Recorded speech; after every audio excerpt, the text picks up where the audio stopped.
আসসালামু আলাইকুম রহমতুল্লাহি ওয়া বারাকাতুহু। সম্মানিত দর্শক, কৃষি জীবন টিভির পক্ষ থেকে সকলকে জানাই শুভেচ্ছা ও অভিনন্দন। আজকের ভিডিওতে আমি আপনাদেরকে জানাবো যে ভেন্ডির বাজারটা আজকের দামটা কত গেছে বাজারে। তো আজকে আমরা ভেন্ডি বাজারজাত করেছি। তো আজকের বাজারটা ছিল 42 টাকা কেজি, মানে 40 থেকে 45 টাকা কেজি এর মধ্যে কিন্তু বাজারটা ছিল।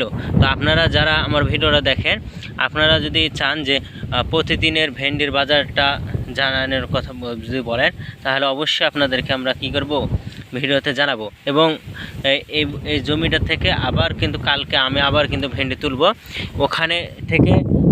এখান থেকে এই জায়গাটাতে মোট হলো 4 কাঠা জমি, কিন্তু আমি 2 কাঠা জমি থেকেই কিন্তু 45 কেজি কিন্তু ভেন্ডি তুলেছিলাম। আজকে 45 কেজি তুলে 42 টাকা কেজি কিন্তু ভেন্ডি আমি বেচেছি আজকে নহাটার বাজারে। কালকেও কিন্তু তুলব, এই জমি থেকেই ভেন্ডি তুলব এবং কালকের বাজারটাও আপনাদেরকে জানাবো যে বাজারটা কেমন গেছে রাজশাহীতে। এবং আমাদের এখানে সবথেকে যেটা বড় বাজার বসে সেটা হলো নহাটাতেই ভেন্ডি কিনে প্রতিদিনের বাজার, প্রতিদিনেরই এই জায়গাতে বসে বড় বড় পার্টিরা বসে, সিলেট পার্টি, সব কিছু পার্টিরা কিন্তু বসে। আপনি আমাদের গাছটা দেখলেই বুঝতে পারছেন যে কত সুন্দর গাছ হয়ে আছে এবং এখন বাতাস বহাচ্ছে, এই জন্য শব্দ একটু কম শুনতে পাবেন। তো আপনারা জানাবেন যে আপনাদের দিকেও কেমন বাজার, ভেন্ডির বাজার। তো আসসালামু আলাইকুম ওয়া রাহমাতুল্লাহি ওয়া বারাকাতুহু।